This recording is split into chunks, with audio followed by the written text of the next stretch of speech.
நண்பர்களுக்கு வணக்கம். நான் உங்கள் இமானுவேல் பேசுகிறேன். தற்பொழுது நடந்து கொண்டு இருக்கக்கூடிய வானிலை அமைப்புகள் அனைத்தும் சரிவர இயங்கி கொண்டிருக்கிறது அப்படிங்கிற மாதிரி நான் நம்புகிறேன். அது மட்டுமல்லாது நிறைய நண்பர்கள் என்னை தனிப்பட்ட முறையில் தொடர்பு கொண்டு அடுத்து வரக்கூடிய நாட்களில் இரட்டை சுழற்சியானது தமிழகத்தை தாக்குமா அப்படிங்கிற மாதிரியான கேள்வி கணைகளை முன்வைத்திருந்தீங்க. அதற்கெல்லாம் காரணம் என்னன்னு கேட்டிங்கனாக்கா, சில காணொலிகளையும் எனக்கு நீங்கள் ஷேர் செய்திருந்தீங்க. அதெல்லாம் என்னால் பார்க்க முடிந்தது. உங்களுடைய அனைத்து கமெண்ட்டுகளுக்கும் பதில் வழங்குறதுக்காக தான் இந்த காணொலியை இப்போ நான் இரவு நேரத்தில் பதிவு செய்ய தொடங்கி இருக்கிறேன். நிச்சயமாக ஒவ்வொரு கமெண்ட்டுகளாக நீங்கள் பிற்பகல் நேர காணொலியில் கேட்டிருந்த அந்த கேள்விகளை நான் பகிர்ந்து அவைகளுக்கான பதிலையும் உங்கள் கூட நான் பகிர்ந்துக்க போகிறேன். நீங்கள் ஒருவேளை கருத்துரை பகுதியில் இன்று பிற்பகல் நேர காணொலியில் உங்களுடைய கேள்விகளை முன்வைத்திருந்தீங்க அப்படிங்கும்பொழுது நீங்கள் பொறுமையாக காத்திருங்க. உங்களுக்கான பதில் நிச்சயமாக இந்த காணொலிக்குள்ளாக இருக்கும். இப்போ நம்ம முதல்ல அந்த இரட்டை சுழற்சி தொடர்பான சில விஷயங்களுக்கு வந்துடுவோம். நம்ம வடகிழக்கு பருவமழையினுடைய இறுதி கட்டத்தில் இருக்கோம். அதாவது கிட்டத்தட்ட பார்த்திங்கனாக்கா நம்ம டிசம்பர் மாதத்தில் இருக்கோம். இன்னும் கொஞ்சம் நாளில் பார்த்திங்கனாக்கா வடகிழக்கு பருவமழை அதனுடைய இறுதி கட்டத்தை நெருங்க இருக்கிறது. இந்த காலகட்டத்தில் அடுத்தடுத்து சுழற்சிகள் உருவாகுவது என்பது இயல்பான ஒரு விஷயம்தான். பொதுவாக பார்த்திங்கனாக்கா இலங்கைக்கு நெருக்கத்தில் இந்த சுழற்சிகள் நகர்ந்து குமரிக்கடல் பகுதிகளை அடைந்து அதன் பிறகும் அது நகரும் பொழுது தென் மாவட்டங்களில் அதே போல் டெல்டாவில் ஆங்காங்கே மழை பொழிவை ஏற்படுத்தி சில பகுதிகளுக்கு ஓரளவிற்கு நல்ல பலனையாக வழங்கி இது நிறைவு பெறும்னாக்கா ஒரு சுழற்சி இந்த மாதிரி நகர்ந்த உடனே இது முடிஞ்சிடும் அப்படிங்கிற மாதிரி கிடையாது. அடுத்தடுத்த சுழற்சிகளை நம்ம எதிர்பார்க்கலாம். ஒரு சுழற்சி அதனுடைய ஆதிக்கத்தை அதிகமாக வங்கக்கடல் பகுதிகளில், குறிப்பாக தென்மேற்கு வங்கக்கடல் பகுதிகளில் செழித்து கொண்டு இருக்குனாக்கா, அடுத்த சுழற்சி அந்த தென்மேற்கு வங்கக்கடல் பகுதிகளை நெருங்குவதற்கு கொஞ்சம் தாமதமாகும், கொஞ்சம் நேரம் எடுக்கும்னு சொல்லலாம். இப்போ ஒரு சுழற்சி விரைவாகவே வலுகுறைந்த நிலையிலேயே அது டெல்டாவிற்கு மழை பொழிவை கொடுத்து வடகடலோர மாவட்ட கடலோர பகுதிகளுக்கு மழை பொழிவை கொடுத்து அதன் பிறகு அது மன்னார் வளைகுடா பகுதிகளை அடைந்து குமரிக்கடல் பகுதிகளை எட்டி அதன் பிறகு அது வலுவிழந்து விட்டது என்றால் மீண்டும் சுழற்சியானது நம்முடைய தென்மேற்கு வங்கக்கடல் பகுதிகளை நெருங்கி மீண்டும் தமிழகத்தில் மழை பொழிவு ஏற்படுவதற்கான வாய்ப்புகள் என்பது இருக்கிறது. இந்த மாதிரியான விஷயங்கள்லாம் பல வருஷமாக நடந்துட்டு தான் இருக்குது. எல்லா ஆண்டுமே பார்த்திங்கனாக்கா வடகிழக்கு பருவமழையினுடைய இறுதி கட்டத்தில் இந்த மாதிரியான நிலையெல்லாம் இருக்கும். இப்போ என்ன பிரச்சனைனாக்கா, லாஸ்ட் இயர் டிசம்பர் மாதத்தில் 2 பெருமழை நிகழ்வுகளை நம்ம பார்த்துருந்தோம். ஒன்று மிக்ஜாம் புயலினுடைய தாக்கத்தினால சென்னை மாநகர் மற்றும் அதனுடைய புறநகர் பகுதிகளில் தமிழகத்தினுடைய வடகோடி மாவட்டங்களில் பதிவான அந்த கனத்த மழை. அதே சமயம் மறுபுறம் டிசம்பர் 15ஆம் தேதிக்கு பிறகு தென்கோடி மாவட்டங்களில் பதிவான அந்த வரலாறு காணாத மழை.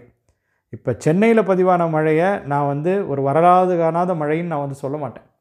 ஏன்னா அது பொதுவாக வடகிழக்கு பருவமழை காலகட்டத்தில் சில நேரங்களில் பதிவாகுவது உண்டு. ஆனால் 2 நாள் தொடர்ச்சியாக பதிவானுச்சுங்கிறதுல சில டிஃப்ரென்ஸ் இருக்குது. அதாவது 2 நாள் தொடர்ச்சியாக பதிவாகி அது அந்த அளவிற்கான மழை பொழிவை கொடுத்துருக்கிறது. ஆனால் ஒரு 24 மணி நேரத்திற்குள்ளாக ஸ்ரீவைகுண்டம் மாதிரியான பகுதிகளில், தூத்துக்குடி மாவட்டத்தினுடைய பல்வேறு இடங்களில், நெல்லை மாவட்டத்தில், காயல்பட்டினம் சுற்று வட்டார பகுதிகளெல்லாம் 95 சென்டிமீட்டர் அளவு மழையெல்லாம் பதிவானது என்பது உண்மையிலே அது வரலாற்று சிறப்புமிக்க மழை தான். கன்னியாகுமரி மாவட்டத்தினுடைய பல்வேறு இடங்களிலும் சரி, தென்காசி மாவட்டத்திலும் மிக கனத்த மழை பொழிவு அது ஏற்படுத்தி இருந்தது. அதனுடைய தாக்கம் ஆழப்பெரியது. அதை நம்ம மிக்ஜாம் புயலினுடைய தாக்கத்தினால சென்னையில் பதிவான மழையுடன் நம்மளால் ஒப்பிட முடியாது. உண்மையிலே அது வரலாற்று சிறப்புமிக்க மழை தான். கடந்த ஆண்டு டிசம்பர் மாதத்தில் பதிவான தென்கோடி மாவட்டங்களுக்கான மழை. இப்போ நம்ம விஷயத்துக்கு வருவோம். இப்போ கொஞ்ச நாளுக்கு முன்பாக நம்ம புதுச்சேரியில் நம்ம பெஞ்சல் புயலானது கரையை கடந்தது. ஃபெங்கல் புயல், ஃபெஞ்சல் புயல் எப்படி வேணாலும் நம்ம வச்சுக்கலாம். கத்தார் நாட்டின் தேர்வு சொல். ஸோ அவங்க உச்சரிப்பில் தான் சொல்லணும். ஸோ அதனால் நம்ம அப்படி வழங்குறோன்னு வச்சுப்போமே. இப்போ ஆல்ரெடி அது உள்ளே நகர்ந்து போய் புதுச்சேரியில் மட்டும் அது பாதிப்புகளை ஏற்படுத்தாமல், அதாவது கனத்த மழைப்பொழிவை ஏற்படுத்தாமல், விழுப்புரம் மாவட்டத்தில் கனத்த மழைப்பொழிவை ஏற்படுத்தி பல இடங்களில் பலத்த சேதங்களை ஏற்படுத்தி அதன் பிறகு கள்ளக்குறிச்சி மாவட்டத்தையும் அப்படியே லைட்டாக டச் பண்ணி கடலூர் மாவட்டத்தினுடைய சில இடங்களிலும் அது பாதிப்புகளை ஏற்படுத்தி இருக்கிறது. திருவண்ணாமலை மாவட்டத்தில் சில பல சேதங்களை ஏற்படுத்தி, உயிரிழப்புகளை சில இடங்களில் அதிகமாக ஏற்படுத்தி, நிலச்சரிவுகளை ஏற்படுத்தி, ஜவ்வாது மலைப்பகுதிகளிலும் அது மழைப்பொழிவை சிறப்பாகவே ஏற்படுத்தி கனத்த மழைப்பொழிவாகவும் ஏற்படுத்தி இருக்கிறது. அதிலெல்லாம் மறுக்கிறதுக்கு ஒன்றும் இல்லை. அதன் பிறகு அது கிருஷ்ணகிரி, தருமபுரி மாவட்ட பகுதிகளிலும் சில இடங்களில் பலத்த சேதங்களையும் பலத்த கனமழை பொழிவுகளையும் ஏற்படுத்தி இருந்தது. ஊத்தாங்கரை பகுதிகளிலெல்லாம் 50 சென்டிமீட்டர் அளவிற்கும் அதிகமான அளவு மழையானது பதிவாக இருந்தது என்பதெல்லாம் நம்ம பார்த்தது. 503 மில்லிமீட்டர்னு நினைக்கிறேன். அது அந்த சைடு நகர்ந்து போன நேரத்தில். அதே போல் அரூர் மாதிரியான பகுதிகளெல்லாம் நான் ரொம்ப ரேராக தான் 300 மில்லிமீட்டருக்கும் அதிகமான அளவு மழையெல்லாம் பார்த்துருக்கேன். அந்த மாதிரியான நிகழ்வு இந்த புயல் நிலப்பகுதிகளுக்குள்ளே கொஞ்சம் கொஞ்சமாக வலுகுறைந்து நகரும் பொழுது நடந்தது. அது மட்டுமல்லாது கேரள மாநிலத்திலும் அது கனத்த மழைப்பொழிவை ஏற்படுத்தியிருக்கிறது. குறிப்பாக கேரள மாநில வடக்கு பகுதிகளில், கேசர்கோடு மாதிரியான பகுதிகளிலெல்லாம் கனத்த மழை, அங்கே நீர் தேங்கி நிற்கக்கூடிய அந்த காணொலிகள்லாம் கூட நமக்கு கிடைத்தது. அதே போல் கர்நாடக மாநிலத்திலும் அது வந்து கனத்த மழை பொழிவை ஏற்படுத்தி அதன் பிறகு அது மங்களூருக்கு அருகாமையில் இருக்கக்கூடிய அரபிக்கடல் பகுதிகளை அடைந்தது. ஆகையினால் மக்களுக்கு இன்னுமே பார்த்திங்கனாக்கா சுழற்சிகள் தொடர்பான ஒரு அச்சம் என்பது இருக்கிறது. இப்பொழுது கடந்த சுழற்சி இந்த அளவிற்கு இம்பேக்ட் செய்திருப்பதனால தான் இந்த அச்ச உணர்வு என்பது தற்சமயம் நிலவி கொண்டிருக்கிறது. ஆக இந்த மழையே ரொம்ப பயங்கரமாக இருக்குது, இன்னொரு மழை வந்து நமக்கு வந்து இந்த மாதிரி ஒரு சுழற்சியெலாம் வந்து உள்ளே வந்து என்ட்ராகி நகர்ந்து போணுச்சுனாக்கா நம்ம வந்து கண்டிப்பாக அதுலேருந்து வந்து கொஞ்சம் மீள்றதுக்கு இன்னும் கொஞ்சம் நாட்கள் ஆகும், நிச்சயமாக அது பாதிப்புகளை ஏற்படுத்தும் அப்படிங்கிற மாதிரி அவங்க வந்து ஃபீல் பண்ணுறாங்க. இந்த அச்ச உணர்வுன்னு ஒன்று இருக்குல்ல, இந்த அச்ச உணர்வை தங்களுக்கு ஆதாயமாக பயன்படுத்தி கொள்ள தான் பல பேர் வந்து இங்கே வந்து முயற்சி பண்ணிகிட்ருக்காங்க. எதுவாக இருந்தாலும் ஒரு ரீச் வேணும், ஒரு வியூஸ் வேணும். இது வந்து எனக்கு வந்து ஒரு மோசமான நிலையாக நான் வந்து கருதுகிறேன். வியூஸ் வேணும், அதே போல் லைக்ஸ் வேணும், ட்ரெண்டிங் ஆகணும், டிஆர்பி எனக்கு வந்து என்னுடைய சேனலுக்கு அதிகமான பார்வையாளர்கள் வந்து ஈர்க்கப்படணும், அதன் மூலமாக எனக்கு அதிகமான வருவாய் வரணும் அப்படிங்கிற மாதிரியான ஒரு நிலைமை தற்சமயம் நிலவி கொண்டு இருக்கிறது. இதை வந்து ஒருத்தர் பின்பற்றின உடனேயே அது சக்ஸஸ் ஆன உடனே இதை வந்து எல்லாருமே பின்பற்ற தொடங்கிட்டாங்க அப்படிங்கிறது தான் வேதனைக்குரிய ஒரு விஷயம். உண்மை தகவல்களை நாம் பகிர்ந்தாலே போதும். இப்போதைக்கு சுழற்சி என்பது ஒரு குறைந்த காற்றழுத்த தாழ்வு பகுதி என்கிற படிநிலையை அடுத்து வரக்கூடிய சில மணி நேரங்களில் எட்ட இருக்கிறது தெற்கு வங்கக்கடலின் மத்திய பகுதிகளில். அதன் பிறகு அது வந்து நகரப்போகிறது. நிலப்பகுதிகளுக்கு நிச்சயமாக அது வந்து மழைப்பொழிவை ஏற்படுத்துமான்னு கேட்டிங்கனாக்கா ஏற்படுத்துவதற்கான அனைத்து அமைப்புகளும் இருக்குது. மேற்கத்திய கிழக்கத்தினுடைய தாக்கமானது சற்று அதிகரிக்கக்கூடிய நிலை வருவதனால அதில் வடக்கு நோக்கிய நகர்வு என்பது ஸ்லைட்டாக இருக்கும். ஸோ அதனால் பார்த்திங்கனாக்கா வடகடலோர மாவட்டங்களும் கனமழை பொழிவை எட்டுவதற்கான சாத்தியக்கூறுகளும் உண்டு. சில நேரங்களில் சென்னை மாநகர் மற்றும் அதே புறநகர் பகுதிகளில் கூட கனமழையானது சில நேரங்களில் பதிவாகுவதற்கான வாய்ப்புகளும் இருக்குது. அது தொடர்பாக நம்ம பிற்பகல் நேர வீடியோவில் கூட சில விஷயங்களை நம்ம ஷேர் செய்து கொண்டு இருந்தோம். நீங்களும் வந்து அதை வந்து பார்த்துருப்பீங்க. இப்போ அது தொடர்பாக நிறைய பேர் சந்தேகங்களை கேட்டிருக்கீங்க. அதற்கெல்லாம் நான் வந்து பதில் வழங்குகிறேன். அதற்கு முன்பாக இந்த விஷயத்துக்கு நம்ம முற்றுப்புள்ளி வச்சுக்கலாம். இது வந்து வாடிக்கையாக இல்லை உங்களுக்கு புரிகிற மாதிரி சொல்லணும்னாக்கா ஒவ்வொரு ஆண்டுமே இப்படி தாங்க நடக்குது. சுழற்சி வந்து ஃபார்ம் ஆகி வந்துட்டு தாங்க இருக்கும். டிசம்பர் மாதத்தில் ஒன்று முடிஞ்சதுனாக்கா அடுத்த சுழற்சி வந்து ஃபார்ம் ஆகும். பட் இதில் என்னன்னாக்கா மாதிரிகள் ஒவ்வொரு ஓட்டத்திலையும் அதனுடைய கணிப்புகளை மாற்றிக்கொண்டே இருக்கும். சில நேரத்தில் பார்த்திங்கனாக்கா அது வந்து டிப்ரெஷனாக ஃபார்ம் ஆகுவதற்கான வாய்ப்புகள் இருக்குதுன்னு காட்டும்.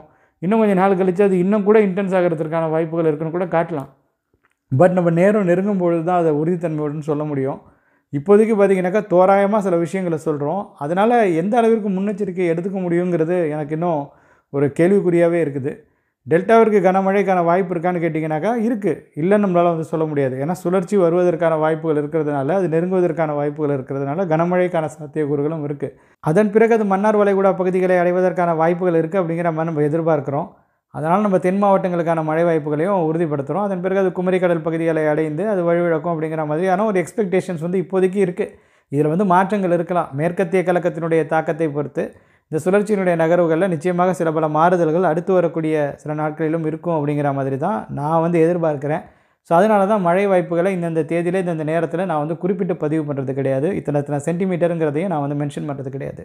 ஒரு 2 நாட்களுக்கு முன்பாக ஒரு 48 மணி நேரத்துக்கு முன்பாகையாவது இதை சொன்னால் ஓரளவிற்காவது நமக்கு வந்து கொஞ்சம் துல்லியத்தன்மை இருக்கும் அப்படிங்கிற மாதிரி கூட சொல்லலாம். பட் இப்போதைக்கே இதெல்லாம் ஒரு டாப்பிக்காக எடுத்து வச்சு பேசினோம்னாக்கா இன்னும் ஒரு 4 நாளைக்கு நம்ம இதை பற்றி மட்டும்தான் பேசிக்கிட்டு இருப்போம். 4வது நாள் என்ன நடக்க போகுது அப்படிங்கிறது அந்த நேரத்தில் தான் தெரியும். அது நடந்த பிறகு பார்த்தீங்கன்னாக்கா அப்பாடா நீங்கள் பெருமூச்சு வேணால் விட்டுக்கலாம். சில பகுதிகளில் நான் வந்து சொல்கிறேன், எங்களுக்கு இது வந்து பெரிய அளவில் எதிர்பார்த்த அளவுக்கு மழை கொடுக்கலான்னு. பட் என்னன்னாக்கா இந்த சுற்றானது ஒரு 4-5 நாட்களுக்கு தொடர்வதற்கான வாய்ப்புகள் இருக்குது. அந்த நாட்களின் எண்ணிக்கையை தான் நம்ம வந்து பார்க்குறோம். அதன் பிறகு அடுத்த ஒரு சுழற்சி வந்ததுனாக்கா அதுவும் ஒரு 2 நாட்கள் 3 நாட்கள் மழையை கொடுத்துச்சுனாக்கா மொத்தமாக ஒரு 7 நாட்களுக்கான மழை வாய்ப்புகள் என்பது இந்த டிசம்பர் மாதத்தில் நமக்கு இருக்குது. அப்படிங்கும்பொழுது அப்போ தான் நமக்கு வந்து தெரியுது இந்த 7 நாள் இருக்குது இல்லையா. ஸோ இதில் நம்ம ஸ்ப்ளிட் பண்ணி பார்க்கணும். வடகடலோர மாவட்டங்களுக்கு எத்தனை நாள், தென்கடலோர மாவட்டங்களுக்கு எத்தனை நாள். ஸோ அப்படிலாம் பார்த்தீங்கன்னாக்கா உங்களுக்கு தெரியும் ஒரு 2-3 நாள் மழை வாய்ப்புகள் என்பது வந்து இருக்கும். அந்த 2-3 நாளில் ஒரு சில இடங்களில் கனமழைக்கான வாய்ப்புகள் இருக்கக்கூடிய பட்சத்தில் அந்த பகுதிகள் வந்து டெம்பரவரியாக ஓரளவிற்கு சில இடர்பாடுகளை வந்து சந்திக்கும். பட் எதுவாக இருந்தாலும் எந்த பகுதிகள் என்பதை நம்ம வந்து நெருக்கத்தில் தான் சொல்ல முடியும். இப்போதைக்கு நம்ம ஒரு நிலைப்பாட்டுக்கு வந்து கொள்ள வேண்டாம் அப்படிங்கிறது தான் என்னுடைய கருத்து. நான் ஒவ்வொரு கேள்விகளுக்கு நான் வந்து பதில் வழங்குகிறேன். இந்த முறையாவது மதுரை தேனி மாவட்டங்களுக்கு பலன் உண்டா, வைகை அணை நிரம்புமா சகோ அப்படின்னு சொல்லி பாஸ்கர் அவருடைய கேள்வியை வந்து முன் வச்சிருக்கிறாரு. நம்ம சொல்கிறது என்னன்னாக்கா தென் மாவட்டங்களுக்கும் அது பலன் வழங்கும் அப்படிங்கிற மாதிரி தான் நம்ம எதிர்பார்க்குறோம். அப்படி இல்லை என்றாலுமே அடுத்து உருவாக இருக்கக்கூடிய சுழற்சிகள் நமக்கு சாதகமாக வருவதற்கான வாய்ப்புகள் என்பது வந்து இருக்கிறது. அணை நிறையும் அளவிற்கு மழை பதிவாகுமா என்பதை நம்ம நெருக்கத்தில் தான் சொல்ல முடியும். பட் ஆனால் பலன் இருக்கும் அப்படிங்கிறத நம்ம வந்து நம்பலாம். ஏன்னா நம்பிக்கை தான். இதை நம்ம நம்பி தான் ஆகணும். நமக்கு வந்து போதிய அளவிலான மழை என்பது தென் மாவட்ட பகுதிகளில் கிடைக்கல அப்படிங்கிறது தான் நிதர்சனமான உண்மை. குறிப்பாக சுழற்சிகளின் தாக்கத்தினால பெரிய அளவிற்கான மழை என்பது தென் கடலோர மாவட்டங்களிலும் சரி, இந்த ராமேஸ்வரத்தில், இந்த ராமநாதபுரம் மாவட்டத்தில் பதிவான அந்த மழையை வந்து நீங்கள் வந்து விட்டுடுங்க. அன்றைக்கி பதிவான அந்த 400 மில்லிமீட்டருக்கும் அதிகமான அளவு மழையே நீங்கள் வந்து எப்போவுமே வச்சு பேசிகிட்டு இருக்க வேணாம். அது தவிர்த்து பார்த்தீங்கன்னாக்கா விருதுநகர் மாவட்டம் இருக்கிறது. விருதுநகர் மாவட்டத்தினுடைய உட்பகுதிகள் இருக்குது. அங்கே இன்னும் பெரிய அளவில் வந்து மழை வந்து ரெக்கார்ட் ஆகலை. அதே போல் பார்த்தீங்கன்னாக்கா விருதுநகர் மாவட்டத்தில் சில நீர்பிடிப்பு பகுதிகள்லாம் இருக்குது. அங்கேயும் வந்து பெரிய அளவிற்கு மழை பதிவாகி அங்கே இருக்கக்கூடிய அந்த நீர்நிலைகளின் நீர்மட்டம் உயர்வதற்கான ஏதுவான அமைப்புகள் இதுவரையில் உருவாகலை இந்த வடகிழக்கு பருவமழை காலகட்டத்தில். அதே போல் நம்ம தென் கடலோர மாவட்டங்கள், தூத்துக்குடி மாவட்டம் என்பது இந்த காலகட்டத்தில் தான் அதிகமான பலனை வந்து அடையும். இப்போ நீங்கள் நினைக்கிற மாதிரி கிடையாது. இப்போ சென்னை மாநகர நம்ம எடுத்துக்கிட்டோம்னாக்கா, வடகடலோர மாவட்டங்கள் எடுத்துக்கிட்டோம்னாக்கா ஆகஸ்ட்டில் மழை பதிவாகும், ஜூலையில் மழை வந்து பதிவாகும். ஸோ அதெல்லாம் வந்து நமக்கு வந்து நடக்கும் தென்மேற்கு பருவமழை காலகட்டத்தில். ஆனால் தூத்துக்குடி மாநகராட்சிக்கு தென்மேற்கு பருவமழை காலகட்டத்திலும் பெரிய அளவிற்கு பெனிஃபிட்டே வந்து இருக்காது. தென்மேற்கு பருவமழை காலகட்டத்தில் அங்கே காற்று தான் வீசும். மழைக்கான வாய்ப்பு என்பது மிக மிக குறைவு. அப்போ எப்போ உங்களுக்கு வந்து மழை வந்து கிடைக்குனாக்கா, இந்த வடகிழக்கு பருவமழை காலகட்டத்தில் தான் அவங்களுடைய 80% ஆஃப் ரெயின்ஃபால் என்பது வந்து கிடைக்கும். அதன் பிறகு பார்த்தீங்கன்னாக்கா, இந்த மார்ச் மாதத்தில், ஏப்ரல் மாதத்தில் ஓரளவிற்கு மழையானது வெப்பசலனத்தின் வாயிலாக தூத்துக்குடி போன்ற பகுதிகளுக்கெல்லாம் வந்து கிடைக்கும். அதுவும் பெரிய அளவில் இந்த ஆண்டு கிடைத்த மாதிரி எனக்கு வந்து தெரியல. ஸோ இப்படியெல்லாம் நம்ம வந்து பார்க்கும் பொழுது, அடுத்து வரக்கூடிய காலங்கள் என்பது தென்கடலோர மாவட்டங்களுக்கு மிக மிக முக்கியத்துவம் வாய்ந்தவை. தென்கோடி மாவட்டங்களுக்கு ரொம்ப நெசசரின்னு சொல்லலாம். ஏன்னா அந்த சுழற்சியினுடைய நகர்வுகளை பொறுத்து தான் அங்கே இருக்கக்கூடிய அந்த மாவட்டங்கள் வந்து பலனடைய போகுது. ஸோ அதற்கு ஏதுவான அமைப்புகள் உருவாகும் அப்படிங்கிற மாதிரி நான் வந்து நம்புகிறேன். அந்த கான்ஃபிடென்ஸில் தான் நான் வந்து காணொலிகளை பகிர்ந்து கொண்டு இருக்கிறேன். உங்கள் கேள்விக்கான பதிலுங்கிறது இதுதான். நிச்சயமாக பலன் வழங்கும் அப்படிங்கிற மாதிரி தான் நாங்கள் எதிர்பார்க்குறேன். நீங்கள் வந்து பொறுமையுடன் காத்திருங்க. இதற்கு அடுத்தபடியாக வெதர் டைம் அப்படிங்கிற நண்பர் வந்து, கிருஷ்ணகிரி மாவட்டத்தின் மேற்கு பகுதிகளில் வறட்சி நீடிப்பதால் மழை பெய்வதால் நன்றி அப்படிங்கிற மாதிரி சொல்லியிருக்கிறாரு. இப்போ நம்ம கிருஷ்ணகிரி மாவட்டத்தை பற்றி பேசும்போது ஊத்தாங்கரை பகுதியில் பதிவான அந்த கனமழை தொடர்பாக பேசிக்கொண்டே இருக்கிறோம். பட் கிருஷ்ணகிரி மாவட்டத்தின் மேற்கு பகுதிகளில் வறட்சி நீடிப்பதால் அப்படிங்கிற மாதிரியான ஒரு வார்த்தையை வந்து வச்சுருக்கிறார். அப்போ சில பகுதிகளில் கிருஷ்ணகிரி மாவட்டத்திலையும் மழை இன்னும் சரிவர பதிவாகலை அப்படிங்கிறது இதன் வாயிலாக நமக்கு தெரிய வருது. அஃப்கோர்ஸ் ஒரு பருவமழை என்பது தமிழகத்தின் அனைத்து பகுதிகளுக்கும் பெனிஃபிட் கொடுக்கணும் அப்படிங்கிற மாதிரி நம்மளால் எதிர்பார்க்க முடியாது. பட் ஆல்ரெடி பார்த்தீங்கன்னாக்கா, இந்த வடகிழக்கு பருவமழை காலகட்டத்தில் நமக்கு எந்த அளவிற்கு மழை கிடைக்கணுமோ அந்த அளவிற்கான மழை கிடைத்து விட்டது. ஒரு வருடத்தில் வடகிழக்கு பருவமழை காலகட்டத்தில் எந்த அளவிற்கு மழை கிடைக்கணுமோ அது வந்து கிடைச்சிடுச்சு. இனி பதிவாகக்கூடிய மழை எல்லாமே அதுக்கு எக்ஸ்ட்ராவாக தான் வரும். அப்போ ஓவராலாக நீங்கள் இந்த வருஷத்தை பார்த்தீங்கன்னாக்கா எக்ஸஸில் தான் வரும் பெரும்பாலும். அதாவது இயல்புக்கும் அதிகமான அளவு மழை பதிவான வருடத்தில் 2024 வடகிழக்கு பருவமழை அந்த வரலாற்றில் வந்து இடம்பெற்றுரும். அப்படி இருக்கும் பொழுது ஆனால் எல்லா பகுதிகளும் பெனிஃபிட் அடைஞ்சுதா அப்படிங்கிற ஒரு கேள்வி வந்து எழும். ஸோ அதனால தான் சொல்கிறேன், இதுவரையில் மழை கிடைக்காத பகுதிகள் இனி வரக்கூடிய நாட்களில் பலனடையும் அப்படிங்கிற மாதிரி நம்ம நம்பலாம். கிருஷ்ணகிரி மாவட்டத்திற்கும் அது மழை வழங்குவதற்கான வாய்ப்புகள் இருக்கும். ஒன்ஸ் அது மன்னார் வளைகுடா பகுதிகளை அடைந்து குமரிக்கடல் பகுதிகளை நோக்கி நகரும் பொழுது. அப்படி நடக்கலை அப்படிங்கும் பொழுது சில பகுதிகள் வந்து கண்டிப்பாக வந்து சில பல பிரச்சனைகளை வந்து சந்திப்பதற்கான வாய்ப்புகள் இருக்குது. 2025ஆம் ஆண்டிற்கான கோடைகாலம். ஜிஇசட் கேமிங் தமிழ் அப்படிங்கிற நண்பர் வந்து தென் தமிழகத்துக்கு கண்டிப்பாக மழை உண்டு அப்படிங்கிற மாதிரி சொல்லியிருக்கிறாரு. உங்களுடைய கான்ஃபிடென்ஸை நான் வந்து பாராட்டுறேன். நானும் அது மாதிரி தான் எதிர்பார்க்குறேன். நிச்சயமாக 2024ஆம் ஆண்டில் வடகிழக்கு பருவமழை காலகட்டத்தில் தென் தமிழகமும் ஓரளவிற்கு பலன் அடையும் அப்படிங்கிற மாதிரி தான் என்னுடைய எதிர்பார்ப்பும் வந்து இருக்குது. அப்புறம் மோகன்ராஜ், தாராபுரம் உடுமலை பல்லடம் பகுதியில் இந்த சுழற்சியால் பலன் கிடைக்குமா நண்பரே? அதுதான் நம்ம பிற்பகல் நேர வீடியோவில் நம்ம டிஸ்கஸ் பண்ணியிருக்கோம். ஆக்சுவலாக அது மன்னார் வளைகுடா பகுதிகளில் இருக்கும்பொழுது மேற்கு மற்றும் மேற்கு உள் மாவட்டங்களுக்கும் அதனால் வந்து பலன் கிடைக்கும் அப்படிங்கிற மாதிரி நம்ம வந்து நம்புகிறோம். ஒருவேளை உங்களுக்கு தென் மாவட்டங்களில் உள்ளலாம் அது வந்து என்ட்ராகி அரபிக்கடல் பகுதிகளெலாம் அடைஞ்சதுனாக்கா மேபி அந்த ரெயின்ஃபாலுடைய அந்த இதுவே வந்து வேறு லெவலில் இருக்கும். உட்பகுதிகளும் அதிகமான பெனிஃபிட்டை வந்து அடைஞ்சிரும். மேற்கு மாவட்டங்களும் அதிகமான பெனிஃபிட் அடைஞ்ச மாதிரி இருக்கும். தென் மாவட்டங்களும் அதிகமான பெனிஃபிட் அடைஞ்ச மாதிரி இருக்கும். பட் இந்த மேற்கத்திய கலக்கம் இருக்கிறதுனால சுழற்சியே கொஞ்சம் கலங்கி போய் தான் இருக்குது. அதனுடைய டைரெக்ஷனில் கண்டிப்பாக சில பல சேஞ்சஸ் இருக்கும், சில பல ட்விஸ்ட்ஸ் இருக்கும்.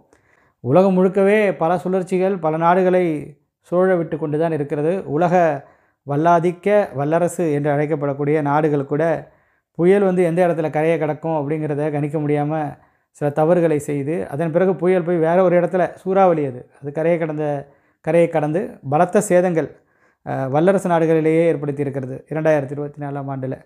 நம்ம வங்கக்கடல் என்பது ஒரு சிறிய ஒரு கடல் பகுதி. ஸோ அங்கே பார்த்திங்கனாக்கா திடீர்னு மாற்றங்கள் வந்து நடக்கும். அப்பப்போ நடக்கக்கூடிய அந்த சூழல்களுக்கு ஏற்ப ஏன்னா நமக்கு இமயமலையும் பக்கத்தில் இருக்குது, நம்ம ஈக்குவேட்டருக்கும் பக்கத்தில் இருக்கோம். ஸோ இது ரெண்டுத்தையும் பார்க்கணும். மேற்கத்திய கிழக்கத்தினுடைய தாக்கம் வந்து அதிகமாகும் பொழுது ஆட்டோமேட்டிக்காக பார்த்தீங்கன்னாக்கா பூமத்திய ரேகையை ஒட்டி இருக்கக்கூடிய அந்த கடல் பகுதிகளில், அதாவது பார்த்தீங்கன்னா இலங்கைக்கு கீழே இருக்கக்கூடிய அந்த நிலை என்பது கொஞ்சம் அப்படியே நார்த்வேர்டு புஷ் ஆகும்னு சொல்லலாம். அந்த மழை மேகங்கள் திரண்டு தென்மேற்கு வங்கக்கடல் பகுதிகளுக்கு வரை அது வந்து வருவதற்கான வாய்ப்புகள் இருக்கும்.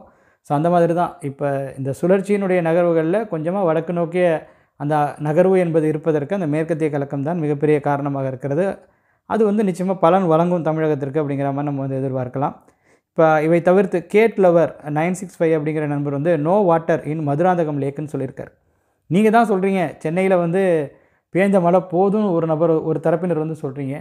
ஒரு தரப்பினர் வந்து இப்படி சொல்கிறீங்க, இப்போ மதுராந்தகத்தில் அந்த ஏரியில் வந்து நீரே காணும் அப்படிங்கிற மாதிரி. உண்மைதான்.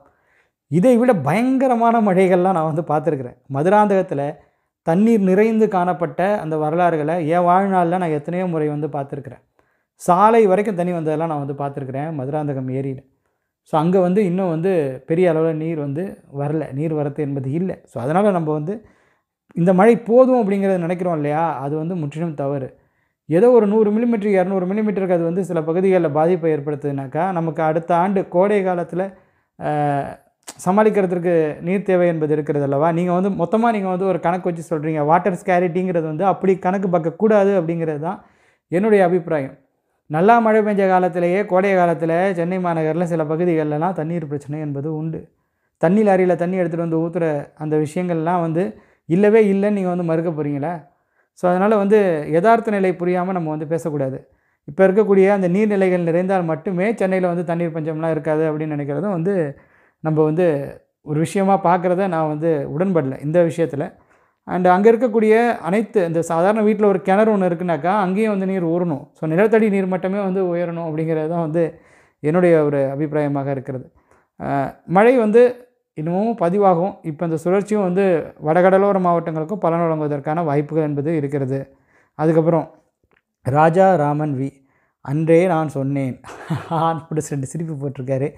எஸ் ஆஃப்கோர்ஸ் இதுதான் இங்கே நடந்துகிட்ருக்குது. அன்றே கணித்தேன், அன்றே நான் கூறிவிட்டேன், அன்றே நான் சொல்லிவிட்டேன் அப்படிங்கிறது தான் இப்போ பெரிய ஒரு ட்ரெண்டிங்கான வார்த்தைகளாக நிறைய இடங்களில் என்னால் பார்க்க முடிகிறது. இதெல்லாம் ஏன் அன்று நீ ஏன்பா சொன்ன அப்படின்னு கேட்டோம்னாக்கா, அன்று ஏன் நான் சொன்னேனாக்கா சொல்லி நடந்துட்டுனாக்கா அது ரொம்ப ஃபேமஸ் ஆகும் அப்படிங்கிறதுக்காக சொன்னேன். அப்போ ஒரு மீடியாவில் போய் நம்ம பேசினாலும் சரி, நம்ம ஏதாவது சொன்னோம்னாக்கா அது நிறைய பேர் பார்க்குறாங்க. அது நடந்துட்டுனாக்கா ஆஹா அன்றைக்கு அவர் சொன்னாரே அப்படிங்கிற மாதிரியான ஒரு ரெகக்னைசேஷன் வந்து கிடைக்கும்.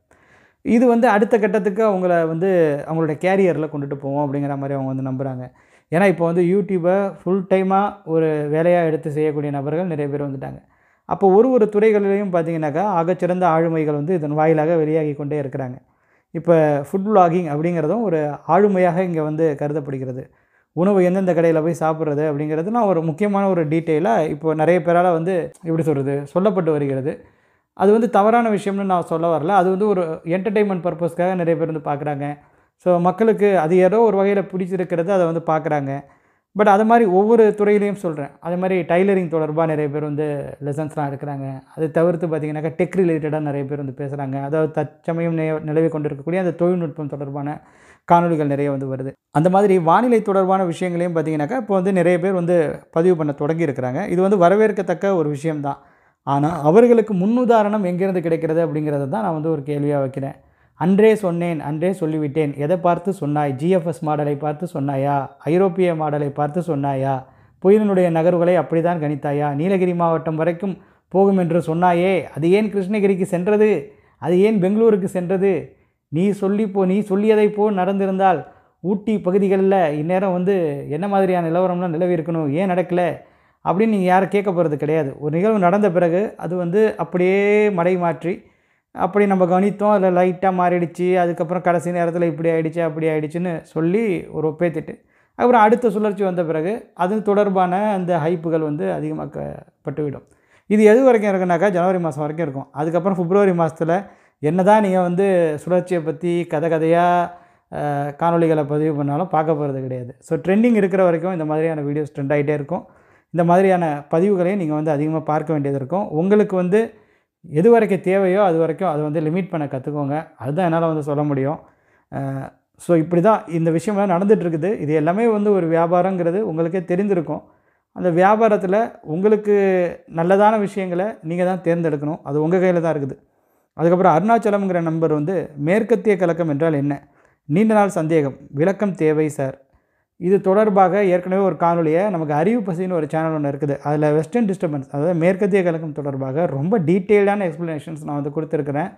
முடிஞ்சால் இந்த காணொலியினுடைய டிஸ்கிரிப்ஷன் இருக்கு இல்லையா, அதில் வந்து அறிவு பசி சேனலுடைய லிங்க்கை நான் வந்து போஸ்ட் பண்ணுறேன். அதில் புயல்கள் எப்படி உருவாகிறது, மேடன் ஜூலியன் அலைவு என்றால் என்ன, ஐடிசிஇசட் என்றால் என்ன, தென்மேற்கு பருவமழைக்கும் வடகிழக்கு பருவமழைக்கும் என்ன வித்தியாசம், இது போன்ற நிறைய காணொலிகளை பல ஆண்டுகளுக்கு முன்பாகவே நான் வந்து பகிர்ந்துருக்கிறேன். அதற்கும் முன்பே சில காணொலிகளை பதிவு பண்ணியிருந்தேன். அதையெல்லாம் நானே வந்து டெலிட் பண்ணிட்டேன். ஏன்னா அப்போ எனக்கு இருந்த அந்த தொழில்நுட்ப அறிவு என்பதும், அப்போ என்னால் வந்து காணொலிகளை பதிவு செய்யக்கூடிய அந்த எக்ஸ்போஷர் என்பதும் மிகவும் குறைவாக இருந்துச்சுன்னு நான் வந்து சொல்லுவேன். ஸோ அதனால் நான் ரொம்ப திறன் எடுத்து அந்த காணொலிகளை வந்து பதிவு பண்ணல. பட் இப்போ என்னை வந்து பேச சொன்னால் நான் சரளமாக வந்து பேசுவேன்.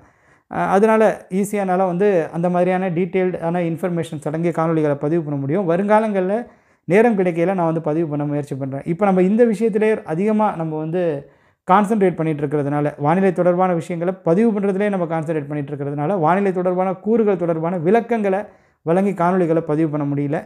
முன்னாடிலாம் பார்த்தீங்கன்னாக்கா 2017, 18 ஆண்டுகள்லாம் டீட்டெயிலில் எழுத்துப்பூர்வமாகவே அதெல்லாம் நான் வந்து பதிவு பண்ணியிருக்கிறேன். அதெல்லாம் பார்த்தீங்கன்னாக்கா நமது முகநூல் பக்கத்தினுடைய அந்த பேஜில் நீங்கள் வந்து கடைசியில் ஸ்க்ரால் பண்ணி பார்த்தீங்கன்னாக்கா இருக்கும். எத்தனை ஆண்டுகளுக்கு முன்பு அது எத்தனையாவது போஸ்ட்டில் இருக்கும்ங்கிறதே எனக்கு வந்து தெரியல. வருங்காலங்களில் நான் வந்து டீட்டெயில்டான இன்ஃபர்மேஷன்ஸை நிறைய தரவுகளுடன் உங்களுக்கு வந்து காணொலிகளின் வாயிலாக எக்ஸ்பிளைன் பண்ணுறதுக்கு முற்படுறேன். நமது அறிவு பசி சேனலில் அதை நான் டிஸ்கிரிப்ஷனில் கொடுக்குறேன். நீங்கள் மறக்காமல் போய் பாருங்கள். கொஞ்சம் அந்த காணொலிகள் ரொம்ப இன்ட்ரெஸ்டிங்காக இருக்கும்லாம் நான் வந்து சொல்ல மாட்டேன். பட் உங்களுக்கு பிடிச்சிருந்ததுனாக்கா அதில் வந்து இன்ஃபர்மேஷன் இருக்கும் அப்படிங்கிற மாதிரி என்னால் உறுதியாகவே சொல்ல முடியும். புதுக்கோட்டை மாவட்டத்தில் உள்ள மிரட்டுநிலை பகுதியில் இப்போவாவது மழை பெய்யுமா அல்லது இல்லை பொய்க்குமா, நெற்பயிர்கள் தண்ணி இல்லாமல் வாடுகிறது. மணியஸ் அவருடைய வருத்தத்தை வந்து தெரிவிச்சிருக்கிறாரு. ஸோ சுழற்சியினுடைய நகர்வுகளை அடிப்படையாக கொண்டு தான் அந்த மழை வாய்ப்புகள் இருக்க போகுது. மழை பதிவாகும்னு நான் வந்து நம்புவோம். நீங்களும் வெயிட் பண்ணி பாருங்கள். சுழற்சி கண்டிப்பாக வந்து தென் மாவட்டங்களுக்கும் பெனிஃபிட் கொடுக்கும் அப்படிங்கிற மாதிரி நான் வந்து எதிர்பார்க்குறேன். அப்புறம் கொங்கு சிவா சார், உப்பார் டேம் மழை வருமா? ஸோ எத்தனை பேருக்கு மழை வேணும்னு நீங்கள் வந்து பார்த்துக்கோங்க. அத்தனை பேருக்கு மழை வந்து தேவைப்படுது. எப்படி நீங்கள் வந்து மழை வந்து பொதுவாக நம்மளால் சொல்ல முடியும்? விழுப்புரத்தில் அதிக மழை பதிவாகிட்டு, கனத்த மழை பதிவாகிட்டு, அதனால் ஒட்டுமொத்த தமிழகத்துலேயும் வந்து மழை பதிவாகிட்டுன்னு நம்மளால் சொல்ல முடியல இல்லையா? எத்தனை பேருக்கு எத்தனை விதமான ஒரு ஆதங்கம் என்பது இருக்கிறது, எத்தனை விதமான தேவைகள் என்பது இருக்கிறது. ஸோ டெல்டாவில் நெற்களஞ்சியம், தமிழகத்தினுடைய நெற்களஞ்சியம், தென்னகத்தினுடைய நெற்களஞ்சியம். ஸோ டெல்டாவில் பெரிய அளவுக்கு மழை வந்து பதிவாகலை. இப்போ வந்து அறுவடைக்கான நாட்களும் நெருங்கி கொண்டு இருக்கிறது. ஸோ அதையும் வந்து பார்க்கணும். மழை வேணும், ஆனால் ரொம்ப அதிகமாக வேணாம் அப்படிங்கிற ஒரு நிலைப்பாடும் இருக்குது. பட் இயற்கையில் அந்த லிமிட்டேஷன்ஸ்லாம் கிடையாது. சென்னை திருவள்ளூர் டிஸ்ட்ரிக்டில் எவ்வளோ ரெயின் எவ்வளோ பதிவாகும் அப்படிங்கிறத டேக் இட் டிசி கப்புள் அப்படிங்கிறவங்க வந்து கேட்டிருக்காங்க. அதுதான் நான் சொல்லிகிட்டு இருக்கேன். இத்தனை சென்டிமீட்டர் தான் பதிவாகும் அப்படிங்கிறத நான் பதிவு பண்ணினாக்கா அதில் நிச்சயமாக மாற்றங்கள் இருக்கும். பட் மழைக்கான சாத்தியக்கூறுகளும் வாய்ப்புகளும் இருக்குது. அந்த நேரத்தில் கன்வர்ஜென்ஸ் எப்படி இருக்குது அப்படிங்கிறத பொறுத்து சில இடங்களில் கனமழைக்கான சாத்தியக்கூறுகளும் இருக்கும். அது என்னங்கிறத நம்ம அது பதிவாகுவதற்கு ஒரு 48 மணி நேரத்திற்கு முன்பாக ஓரளவிற்கு சொல்லுவோம். 24 மணி நேரத்திற்கு முன்பாக தெளிவாகவே உங்கள் கூட நான் வந்து ஷேர் செய்து கொள்வேன். அப்புறம் டிசம்பர், ஜனவரி, பிப்ரவரி மாதங்கள் வலுவான லானினாவா சொல்லுங்கள் சார் அப்படின்னு சொல்லி தாம் வேலாயு அவர் தான் வந்து கேட்டிருக்கிறாரு. ஸோ நீங்கள் ஒரு விஷயத்தை புரிஞ்சுக்கோங்க. லாலினாவுக்கான சூழல்கள் வந்து உருவாக தொடங்கிவிட்டது அப்படிங்கிறதுல வந்து மாற்றங்கள் வந்து கிடையாது. பட் இந்த ஸ்ட்ராங் லானினா அப்படிங்கிற மாதிரி அதாம்மா உங்களுக்கு அஃப்கோர்ஸ் பார்த்தீங்கன்னாக்கா டெம்பரேச்சர் வேரியேஷன் என்பது வந்து இருக்குது. பட் லானினாவாக ஆகிறதுனால மட்டும் என்ன பெரிய டிஃப்ரென்ஸ் இருக்கும் நீங்கள் வந்து எதிர்பார்க்குறீங்க? ஆல்மோஸ்ட் நம்ம வந்து வடகிழக்கு பருவமழையினுடைய எண்டுக்கு வந்துட்டோம். ஸோ இது எப்படி எடுப்பாங்கனாக்கா ஒரு 3 மாதத்துடைய ஆவரேஜ்னு சொல்லி எடுப்பாங்க. அது நம்ம ONI இண்டெக்ஸ்ன்னு சொல்லுவோம். ஓஷன் நினோ இண்டெக்ஸ்னு அதுக்கு பேர். இப்போ ஜனவரி, பிப்ரவரி, மார்ச்னாக்கா JFM அப்படிங்கிற மாதிரி ஒரு கணக்கு அந்த 3 மாதத்தினுடைய அந்த ஆவரேஜ் எடுத்து அதற்கு முந்தைய 3 மாதத்தோடு அப்படியே வந்து ஒப்பிட்டு அப்படியே கொண்டுட்டு போவாங்கன்னு வச்சிங்களேன். ஸோ அதில் எவ்வளோ வேரியேஷன்ஸ் இருக்குது அப்படிங்கிறத பார்க்குறது கடல் பரப்பு வெப்பநிலையில் ஆவரேஜாக அந்த 3 மாத அளவு 3 மாத அளவு அதை வச்சு தான் அது வந்து கால்குலேட் பண்ணுவாங்க. ஆக்சுவலாக உங்களுக்கு லானினாவுக்கான சூழல்கள் இருக்குதுன்னு தெரிய வரும்பொழுதே அங்கே லானினாவுக்கான சூழல்கள் வந்து ஏற்பட்டிருக்கும். ஸோ ஆல்ரெடி நீங்கள் வந்து இதை நீங்கள் சிந்திக்கும் பொழுதே பார்த்தீங்கன்னாக்கா இங்கே கண்டிஷன்ஸ் எல்லாமே வந்து வேறு மாதிரி இருக்கும். பட் நம்ம எல்னினோ சதன் ஆசிலேஷனை எதனால் முக்கியமாக பேசுகிறோன்னாக்கா அது வந்து இந்த மாதிரியான பருவமழை காலகட்டத்தில் அது ஒரு முக்கியமான பேசப்படக்கூடிய ஒரு பேசுபொருளாகிவிட்டது. பட் எல்லா காலங்களிலையும் ஒரே மாதிரியே இருந்திருக்கான்னு கேட்டிங்கனாக்கா அப்படி இருந்தது கிடையாது. எல்னிலோவில் பொதுவாக பார்த்தீங்கன்னாக்கா நம்முடைய வடகிழக்கு பருவமழை சிறப்பாக பதிவாகும். அதுதான் வந்து அதிக ஆண்டுகளில் அப்படி தான் வந்து நடந்திருக்குது. அதே சமயம் எல்னினோ காலங்களில் கூட இயல்பான அளவு மழை பதிவான காலங்களும் உண்டு, இயல்புக்கும் குறைவான அளவு மழை பதிவான காலங்களும் வரலாற்றில் உண்டு. அதே போல் லானினா நிலவக்கூடிய காலகட்டத்தில் கூட நம்முடைய தமிழகம் வந்து அதிக பெனிஃபிட் அடைந்த காலங்களும் உண்டு. கடந்த சில ஆண்டுகள்லேயே அதை நம்ம வந்து பார்த்துருந்தோம் சிறப்பான மழையை. அதே சமயம் 2016லேயும் ஒரு லானினா தான் இருந்தது. அது நமக்கு வந்து ஒரு கடுமையான வறட்சியான ஒரு வருடம். ஸோ இது எப்படி நடக்குதுனாக்கா, சுழற்சிகள் தப்பித்ததென்றால், அதாவது சுழற்சி ஒன்று லேண்ட் ஆகி இப்போ இந்த அளவுக்கு நிலப்பகுதிகளுக்குள்ளே நகர்ந்து போகலைன்னா இன்னமும் நம்ம மழை இல்லைன்னு தான் சொல்லிகிட்டு இருப்போம் உட்பகுதிகளில், குறிப்பாக வட உள் மாவட்ட பகுதிகளில். அந்த சுழற்சி கரெக்டாக நகர்ந்து வந்து மழையை கொடுத்துட்டு அந்த சுழற்சி கொடுக்கலன்னா என்ன ஆயிருக்கும்? ஸோ அதுதான் கேள்விக்குறியாகுது. அப்போ நீட்டிக்கப்பட்ட கால அளவிலான கணிப்புகளில் எவ்வளோ வந்து துல்லியத்தன்மையற்று இருக்குங்கிறதையும் நம்ம வந்து புரிஞ்சுக்கணும். இப்போ வந்து ஒரு மாதத்துக்கு முன்னாடி பார்த்தீங்கன்னாக்கா, அந்த சுழற்சி புதுச்சேரியில் தான் கரையை கடக்க போகுதுன்னு யாராவது வந்து சொன்னாங்களா என்ன? இல்லை ஒரு வாரத்திற்கு முன்பாக அது வந்து புதுச்சேரிக்கு நெருக்கத்தில் தான் கரையை கடக்க போகுது, நம்ம ஓரளவுக்கு எக்ஸ்பெக்ட் பண்ணியிருந்தோம். புதுச்சேரி கடலூர் அருகில் அது வந்து நெருங்க முற்படலாம் அப்படிங்கிறது நம்மளுடைய எதிர்பார்ப்பாக இருந்தது. ஒரு 10 நாட்களுக்கு முன்பிலிருந்தே அந்த பகுதிகளில் ஓரளவுக்கு கண்டிஷன் ஃபேவரபுளாக இருக்கிற மாதிரி எனக்கு ஒரு எண்ணம் வந்து இருந்தது. அது நான் வந்து அப்பப்போ மேலோட்டமாக தெரிவித்திருந்தேன்.